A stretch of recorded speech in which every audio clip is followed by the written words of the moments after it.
Meyer Gosa, Chancellor Block, Executive Vice Chancellor Wall, Dean Gilliam, extinguished guests,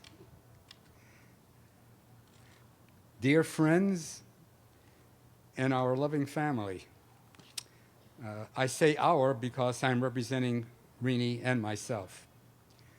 You're going to have to bear with me as I read from this because the memory isn't what it used to be. In fact, it brings a story to my mind about this lovely elderly couple. They're having problems with their memory. They go to their doctor, and the doctor examines them and says, "You're both fine. Your memory is going, but I have some advice for you. Just write down whatever it is you want to remember, and that'll help you if you write things down." And they say thank you, and they go home. And then they're watching television, and he gets up and says, "Honey, I'm going to fix something for myself in the kitchen. Could I get something for you?" She says, "Sure, I'd like some vanilla ice cream." She says, "Aren't you going to write it down?" He says, "What's to write down? Vanilla ice cream." She says, "I'd like some chocolate syrup on there." He says, "Fine, chocolate syrup, vanilla ice cream." "Aren't you going to write it down?" He says, "Nothing to it. Chocolate syrup, vanilla ice cream." "I'd like some whipped cream." "You can write that down. Whipped cream, chocolate syrup, vanilla ice cream." He goes off to the kitchen. About 20 minutes later, he comes out. He hands her a plate with ham and eggs. She looks down at the plate. She looks up at him. She says, "Where's my toast?"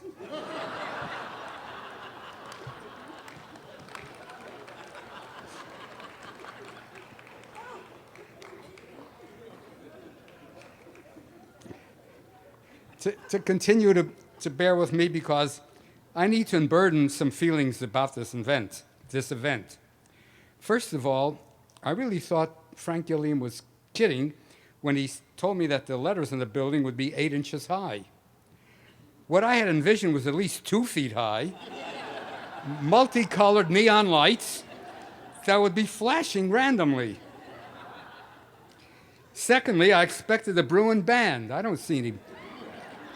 And I even picked a theme. And Rini said, "Meyer, you can't pick that. It's God Save the King." Well, the final disappointment was rejecting my idea of having Chancellor Block come riding in on a blue and gold Charger, blowing a long trumpet horn. And then Rini says, "Meyer, horses don't come in blue and gold." And besides, his wife, Carol, wouldn't let him come galloping in on a horse. Maybe a dairy cow. That's an inside joke. Well, time to stop being serious.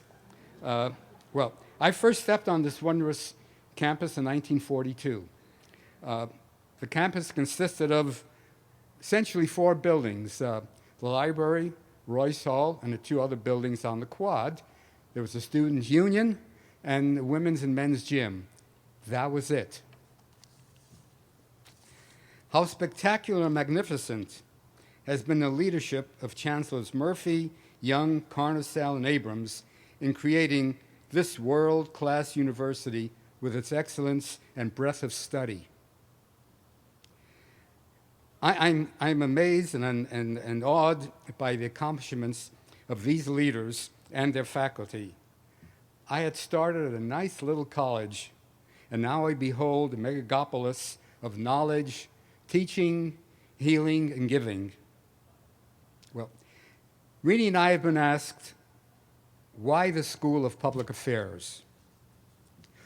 Well, we believe that our society's most important problem is how do we do a better job of living together?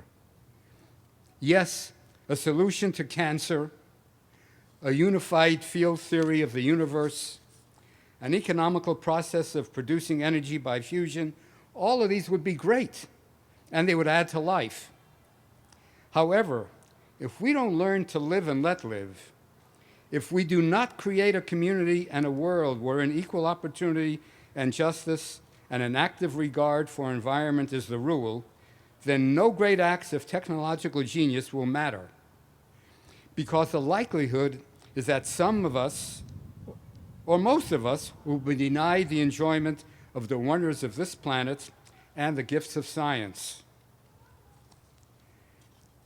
Gutenberg invented the printing press. But that magnificent achievement did not prevent a Hitler. And Mendeleev developed the periodic table. But that great breakthrough did not prevent a Stalin. And the inventive genius of an Edison did not prevent a Joe McCarthy. It is imperative that we develop the plans, techniques, and laws for a peaceful and productive society, not only for this world, but for the one we leave for our children and our grandchildren. And thus we are led to the School of Public Affairs. The school scholars and their students, using scientific methods, need to discover and then to help implement the structure for optimizing communal living. They need to present plans, recommend laws that combine economic opportunity, environmental sustainability with a culture of tolerance, cooperation, and justice. A culture that embodies the great principles of spirituality without any stigma to those who choose or decide not to choose a label. Our gift will endow new chairs, attract outstanding scholars, create new departments, update our classrooms, aid graduate students, fund research, and most important, provide money to buy the metal polish used to buff up our names on this building.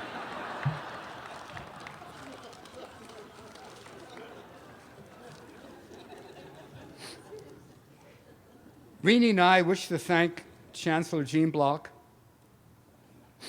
Executive Vice Chancellor Scott Wall, Dean Frank Gilliam, and Steve Jennings for their development of Rini and myself.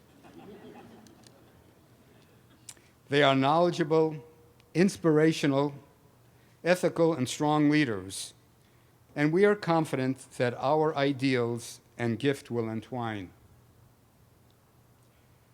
Rini and I have been blessed by the fates, and thus we've had the privilege to give and to help. And we cherish that privilege, and so we say, thank you, UCLA.